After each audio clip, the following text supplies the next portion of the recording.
नमस्ते। आज हम ऑर्गेनिक केमिस्ट्री की एक बहुत ही दिलचस्प दुनिया में गोता लगाने वाले हैं। हम ये समझेंगे कि कैसे कार्बोक्सिलिक एसिड में सिर्फ एक खास बॉन्ड यानी कार्बन और हाइड्रोक्सिल ग्रुप के बीच का बॉन्ड जब टूटता है तो केमिकल रिएक्शंस की पूरी एक नई दुनिया खुल जाती है। तो चलिए शुरू करते हैं। इस इमेज को हमारे आज के सफर का नक्शा समझिए।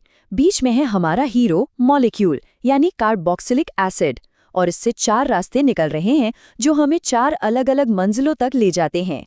एनहाइड्राइड, एस्टर, एसिड क्लोराइड और एमाइड। तो क्या सब तैयार हैं इन 4 रोमांचक रास्तों को एक्सप्लोर करने के लिए? चलिए देखते हैं ये केमिस्ट्री हमें कहाँ ले जाती है। हमारी कहानी का पहला अध्याय यहीं से शुरू होता है। सारा खेल इसी एक बॉन्ड का है, कार्बन हाइड्रोक्सिल बॉन्ड। आगे हम जितने भी रिएक्शंस देखेंगे उन सब का स्टार्टिंग पॉइंट यही बॉन्ड का टूटना है। तो चलिए अपने पहले रास्ते पर आगे बढ़ते हैं। एसिड एनहाइड्राइड का बनना ये एक कंडेंसेशन रिएक्शन के जरिए होता है। अच्छा, अब कंडेंसेशन का कॉन्सेप्ट वाकई बड़ा मजेदार है। जैसा कि यहाँ दिख रहा है, इथेनोइक एसिड के 2 मॉलिक्यूल्स एक साथ आते हैं। फिर जब इन्हें गर्मी और P2O5 जैसा कोई डिहाइड्रेटिंग एजेंट दिया जाता है तो ये जुड़ जाते हैं और इस प्रोसेस में पानी का एक छोटा सा मॉलिक्यूल बाहर निकल जाता है। बस 2 मॉलिक्यूल्स का जुड़ना और पानी का निकलना, इसी को कंडेंसेशन कहते हैं। चलिए अब दूसरे रास्ते की तरफ बढ़ते हैं और ये बहुत ही जरूरी है, एस्टरिफिकेशन। ये एक रिवर्सिबल रिएक्शन है, मतलब ये आगे और पीछे दोनों तरफ जा सकता है और इसे सही दिशा में ले जाने के लिए हमें एक कैटलिस्ट की जरूरत पड़ती है। तो इसका बेसिक फॉर्मूला ये है, कार्बोक्सिलिक एसिड और अल्कोहल मिलकर बनाते हैं एक एस्टर और पानी। ये जो डबल एरो दिख रहा है ना, ये बताता है कि रिएक्शन दोनों तरफ जा सकता है। तो रिएक्शन को एस्टर बनाने की दिशा में धकेलने के लिए हम एक मिनरल एसिड का इस्तेमाल करते हैं जो एक कैटलिस्ट की तरह काम करता है। अब एस्टरिफिकेशन के मैकेनिज्म में जाने से पहले एक टर्म समझना जरूरी है, न्यूक्लियोफिलिक एसिड सब्स्टिट्यूशन। सुनने में थोड़ा भारी लगता है ना? पर असल में ये बहुत आसान है। इसे ऐसे समझिए कि एक मजबूत खिलाड़ी, जिसे हम न्यूक्लियोफाइल कहते हैं, मैदान में आता है और एक कमजोर खिलाड़ी यानी लीविंग ग्रुप की जगह ले लेता है। बस यही है पूरा कॉन्सेप्ट। तो सबसे पहला स्टेप है activation. Acid catalyst carbonyl oxygen को एक प्रोटॉन दे देता है, जिससे कार्बोनिल कार्बन पर अटैक करना आसान हो जाता है। जैसे ही अल्कोहल अटैक करता है, एक टेम्पररी 4 कोनों वाली एक संरचना बनती है, जिसे हम टेट्राहेड्रल इंटरमीडिएट कहते हैं। ये बस एक बीच का स्टॉप है। अगले स्टेप के लिए लीविंग ग्रुप को समझना होगा। ये बस मॉलिक्यूल का वो हिस्सा है जो रिएक्शन के दौरान अलग हो जाता है, और एक अच्छा लीविंग ग्रुप वो है जो अलग होने के बाद भी स्टेबल रहे। सच कहें तो कार्बोक्सिलिक एसिड का OH ग्रुप कोई बहुत अच्छा लीविंग ग्रुप नहीं है। और यहीं पर केमिस्ट्री अपना जादू दिखाती है।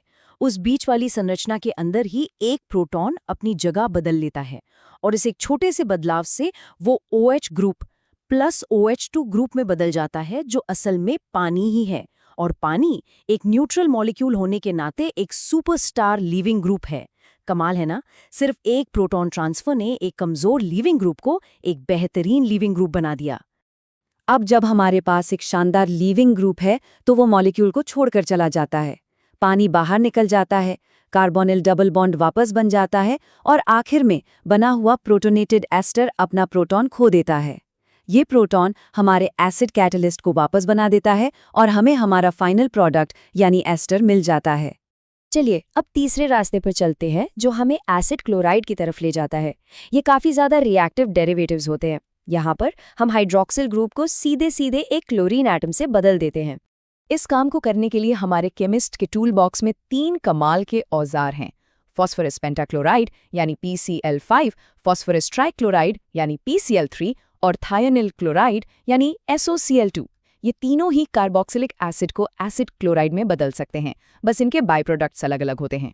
तो एक सवाल उठता है, जब 3 ऑप्शन मौजूद हैं तो एक केमिस्ट लैब में काम करते वक्त किसे चुनना पसंद करेगा? क्या कोई एक बाकियों से बेहतर है? और जवाब है थायोनिल क्लोराइड यानी SOCl2। अब सवाल है क्यों?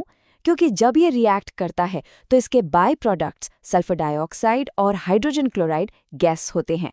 तो ये गैसें अपने आप ही रिएक्शन मिक्सचर से उड़ जाती हैं और हमें हमारा शुद्ध एसिड क्लोराइड मिलता है। ये एक तरह का सेल्फ क्लीनिंग रिएक्शन है जो प्योरिफिकेशन को बहुत आसान बना देता है। और अब हम आ गए हैं अपने चौथे और आखिरी रास्ते पर, एमाइड का बनना। ये एक सिंगल स्टेप प्रोसेस नहीं है, ये 2 स्टेप्स में होता है और इसमें अमोनिया के साथ रिएक्शन शामिल है। तो होता क्या है, पहले स्टेप में एक एसिड और बेस की तरह कार्बोक्सिलिक एसिड अमोनिया के साथ मिलकर एक अमोनियम सॉल्ट बनाता है। फिर जब इस सॉल्ट को तेजी से गर्म किया जाता है तो ये डिहाइड्रेट होता है, यानी इसमें से पानी का एक मॉलिक्यूल निकल जाता है और हमारा फाइनल प्रोडक्ट एमाइड तैयार हो जाता है। और ये जो 2 स्टेप वाला तरीका है, ये सिर्फ एक रिएक्शन के लिए नहीं है, ये ऑर्गेनिक केमिस्ट्री का एक सुनहरा नियम है जो कई अलग अलग मॉलिक्यूल्स पर भी लागू होता है। इस बात को साबित करने के लिए यहाँ 2 बेहतरीन उदाहरण हैं। बाईं तरफ देखिए बेंजोइक एसिड, जिसमें एक एरोमेटिक रिंग है, वो भी इसी नियम से बेंजामाइड बना रहा है। और दाईं तरफ थैलिक एसिड, जिसमें 2 कार्बोक्सिलिक ग्रुप हैं, दोनों जगहों पर एक साथ रिएक्शन करके थैलामाइड बना रहा है। मतलब सिद्धांत वही रहता है। लेकिन रुकिए, कहानी अभी खत्म नहीं हुई। अगर हम बने हुए थैलिमाइड को और भी ज्यादा गर्म करें तो एक और कमाल होता है। अमोनिया का एक मॉलिक्यूल बाहर निकल जाता है और दोनों एमाइड ग्रुप आपस में जुड़कर एक बंद रिंग बना लेते हैं, जिसे थैलिमाइड कहते हैं। तो हमने 4 अलग अलग रास्ते तय किए और ये मास्टर मैप उन सभी को एक साथ ले आता है। देखिए, सेंटर में हमारा कार्बोक्सिलिक एसिड है और चारों तरफ वो डेरिवेटिव्स हैं जिन्हें हमने बनाना सीखा, एनहाइड्राइड, एस्टर, एसिड क्लोराइड और एमाइड, और साथ ही उनके ज़रूरी रिएजेंट्स भी। और ये सब कुछ शुरू हुआ था सिर्फ एक बॉन्ड के टूटने से। तो इस पूरी चर्चा से क्या खास बातें हमें याद रखनी है? पहला, एनहाइड्राइड बनाने के लिए गर्मी और डिहाइड्रेटिंग एजेंट चाहिए। दूसरा, एस्टरिफिकेशन एक रिवर्सिबल रिएक्शन है जिसके लिए अल्कोहल और एसिड कैटलिस्ट की ज़रूरत होती है। तीसरा, एसिड क्लोराइड बनाने के लिए SOCl2 सबसे बेहतर ऑप्शन है। और चौथा, एमाइड 2 स्टेप्स में बनते हैं, पहले सॉल्ट और फिर गर्म करने पर डिहाइड्रेशन। तो हमने ये तो सीख लिया कि कार्बोक्सिलिक एसिड से इन 4 डेरिवेटिव्स को कैसे बनाया जाता है, लेकिन कहानी यहाँ खत्म नहीं होती, बल्कि यहाँ से एक नया अध्याय शुरू होता है। अब सवाल ये है कि ये जो डेरिवेटिव्स बने हैं, ये खुद कौन कौन से अनोखे और दिलचस्प रिएक्शंस करते हैं। ये एक ऐसी खोज है जो आगे भी जारी रहेगी।